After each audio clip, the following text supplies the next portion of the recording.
हो आप सब। आज हमारी क्लास का 5वां दिन है। जो हमने क्लास 4 में सीखा था आगे और पीछे का भाग कैसे बनता है, उसी के थ्रू हम बनाने वाले आज अस्तीन। तो अस्तीन कैसे बनती है वो मैं आपको सिखाऊंगी। तो आइए मैं आपको सिखाती हूँ। तो हमने आगे की वीडियो में देखा है कि हमने यह भाग पीछे का कैसे निकाला था और किस साइज का निकाला था। ये आपने निकाला है। देखो, अब आपको अस्तीन बनानी है तो सबसे पहले आप क्या करोगे, आपका ये जो आर्महोल है यहाँ से यहाँ तक आपको नाप लेना है। तो यहाँ से यहाँ तक हमारा नाप आ रहा है 8 इंची का। और अगर आप ये मेजरमेंट भी मिलाते हो कि हमारा चेस्ट 8 इंची का है तो आप 8 इंची की अस्तीन ले सकते हो। तो ये जो हमारा पेपर है ये मेरा एक साइड से पैक है और एक साइड से ये ओपन है। तो अब इसके बाद मैंने इसको रख लिया है और सीधा कर लिया है। देखो ये मेरा पेपर है। अब इसके बाद हम सबसे पहले क्या लेंगे, अगर आपको अस्तीन नहीं आ रही, छोटी पड़ती बड़ी पड़ती है तो आप इस चीज का ध्यान जरूर रखना। ये हमारी नॉर्मल जो हमारा चेस्ट था वो हमने लिया था 32 इंच का। तो हमें अस्तीन बनाते तो क्या करेंगे, हम 1 इंच इसमें एक्स्ट्रा ले लेंगे। तो कभी भी आपकी अस्तीन बड़ी या छोटी नहीं बनेगी। ये हुआ। अब इसके बाद हम क्या लेंगे, इसकी हम लंबाई ले लेंगे। तो आप अगर अस्तीन अस्तर वाली बना रहे हो, अगर 3 की अस्तीन 3.5 की अस्तीन पहनते तो 1 इंची आपको प्लस करना है। तो कितना आएगा 4.5। तो यहाँ से यहाँ हम कितना ले लेंगे 4.5। ये मैंने 4.5 पे नाप ले लिया है। अब इस साइड 4.5 है तो इस साइड भी हमारे 4.5 पे हम पॉइंट लगा लेंगे। तो ये हमारे 4.5 पे पॉइंट हो गया। अब ये यहाँ से यहाँ तक हमारा जो था 9 था। तो 9 कैसे आया था, तो 8 इंची का हमारा चेस्ट था, उसमें 1 इंची हमने प्लस किया तो बराबर 9 आया। अब हमें क्या करना है, जो हमने ये पॉइंट लिया था इसमें इसको हमें मिला देना है। इसमें ये बराबर है, यहाँ से यहाँ ये बराबर है, यहाँ से यहाँ ये बराबर है, हमारा हो गया। अब हमें ये पेज जो साइड में यहाँ पे हमें कुछ नहीं करना है। हमें क्या करना है, यहाँ से यहाँ हमें 2.5 इंची पे एक निशान लगा लेना है। तो मैं यहाँ से यहाँ का निशान लिख लेती हूँ, ये 2.5 इंची। अब इसके बाद यहाँ से यहाँ जो हमारी फिटिंग आती है, यहाँ से यहाँ तक की जो हमारी फिटिंग आती है ये 2 इंची की आती है। तो मैंने इस पे 2 इंची का नाप ले लिया। अब हमें क्या, जब हम अस्तीन लगाते हैं तो 2 इंची हमारा सीधा ही कपड़ा रहता है, उसके बाद हम मछली शेप देते हैं। तो यहाँ से यहाँ तक हमें इस पॉइंट को इस तरीके से फिर मिला देना है। तो ये हमारा शेप हो गया। ये हमने यहाँ से यहाँ तक इसको मिला दिया।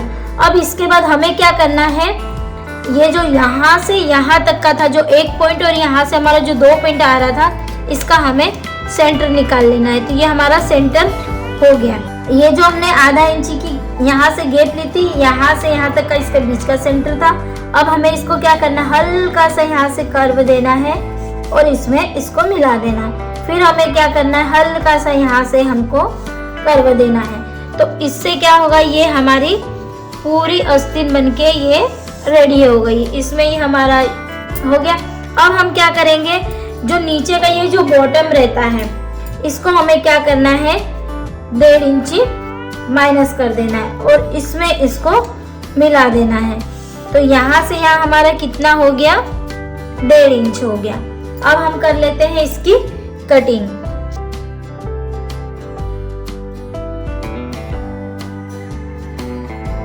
ये हमने यहाँ से यहाँ तक हमने इसकी कटिंग कर ली है। अब हमारे ये बीच का जो पॉइंट है इसमें हम एक छोटा सा कट लगा देंगे। हमको पता होना चाहिए कि हमारी मेन पॉइंट कहाँ पे आ रही है। अब इसके बाद मैं इसको खोल लूंगी। जब भी आप स्लीव्स बनाओ, इसको इस तरीके से आपको जब बनाना है, लगाना है, तभी इसको ये आप खोलना। उसके बाद जो हमारा मछली शेप था, जो हमने ये पॉइंट दिया था 0.5 इंच का, अभी हमें इसको काट लेना है इस तरीके से। तो ये देखो हमारी अस्तीन बिल्कुल रेडी हो गई है, तैयार हो गई है।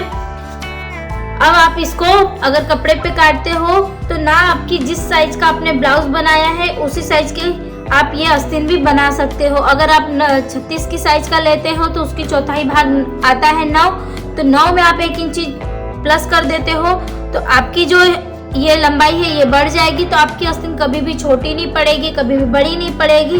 और यहाँ से मेन सबसे ज़्यादा प्रॉब्लम यही आती है कि ये ऊंची नीची होती है, तो वो भी प्रॉब्लम आपकी हट जाएगी इस तरीके से। और ये जो हमने मछली वाला शेप दिया है ये हमेशा आप ध्यान रखना ये आगे ही लगता है इस तरीके से। अब मैं आपको बड़ी आस्तीन में आपको बताती हूँ कि वो किस तरीके से काटते हैं। देखिए ये मैंने एक दूसरा पेपर ले लिया है। अब आपको आस्तीन बनानी है 10 इंची की। तो 10 इंची की जब आस्तीन बनाते हो तो उसमें हम 1.5 इंची मार्जिन लेते हैं सिलाई के लिए। तो कितनी हो जाएगी 11.5 इंच। तो हमें 11.5 इंच पे यहाँ पे एक निशान लगा लेना है। ये मैंने 11.5 इंच पे निशान लगा लिया। तो ये क्या है, ये हमारा है फोल्ड साइड और ये हमारा है ओपन साइड। इस बात का आपको जरूर ध्यान रखना है। अब यहाँ से यहाँ 11.5 इंच पे मैंने निशान लगा लिए। देखिए मैंने लिखा भी है कि 10 इंच की आस्तीन है तो हमें 1.5 इंच मार्जिन चाहिए, उसमें ये 11.5 इंच। अब वही हम जो हमने फॉर्मूला छोटी आस्तीन में अपनाया था वही हमें बड़ी में भी अपनाना है। कि हमने 32 की साइज का बनाया था, उसका चौथाई भाग 8 आया था, उसमें 1 इंची हमें प्लस करना है। तो यहाँ से यहाँ कितना आ गया, 9 आ गया। और यहाँ से यहाँ भी हम 9 ही ले लेंगे। जो हमारा स्क्वायर है इक्वल आना चाहिए। और यहाँ से यहाँ तक की लंबाई कितनी थी हमारी, 11.5। बस आपको एक ही चीज का ध्यान रखना है कि कभी भी बैक साइड में मछली शेप वगैरह नहीं आती है। ये जो खुला साइड रहता है यहीं पे हमारी शेप आती है। अब इसमें क्या करेंगे, जब हमने छोटी आस्तीन बनाई थी तो हमने यहाँ पे 2.5 इंची का नाप लिया था। तो यहाँ से हम कितना ले लेंगे, 3 इंची का नाप। ये 3 इंची का नाप लिया है। इसके बाद यहाँ से हम जो सेम वही फॉर्मूला ये करेंगे कि 2 इंची हमने यहाँ से ले लिया था और 1 इंची हमने यहाँ से ले लिया था। ये 2 इंची, ये 1 इंच। अब हमें इसमें इसको मिला देना है। ये मिला दिया। अब इसके बाद इसका मिडल पॉइंट हमें निकालना है, बीच का पॉइंट। ये मैंने बीच का पॉइंट निकाल दिया। अब इसके बाद आधा इंच वही हमें लेना है और इस तरीके से इसको भी हमें शेप बना देना है। और इसमें भी हमें 1.5 इंची यहाँ से माइनस कर देना है। इसमें इसको मिला दीजिए। अगर आप नए हो, बिगनर हो, तो सबसे पहले आप पेपर की कटिंग करना, उसके बाद ही आप कपड़े की कटिंग करना, तो आपको जल्दी समझ में आएगा। देखो मैंने जो भी 2.5 और 3 का पॉइंट था मैंने ये खुले साइड लिया है, बाकी का ये मेरे बैक साइड है। अब मैं इसकी कर लेती हूँ कटिंग।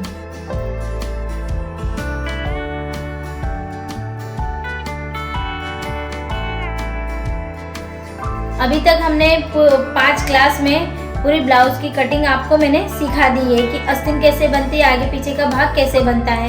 तो कल मैं और आपको आगे बताने वाली हूँ कि इसमें जो 4 टक्स ब्लाउज है उसमें बेल्ट कैसे बनता है। और भी अच्छे वीडियो आगे आने वाले हैं। तो प्लीज़ आप मेरे चैनल को लाइक ज़रूर करो और मुझे प्लीज़ सपोर्ट करो, तो मैं इससे भी अच्छे वीडियो ला के आपको बता सकूँ।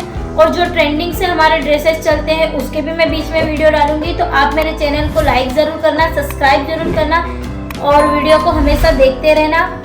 Thank you.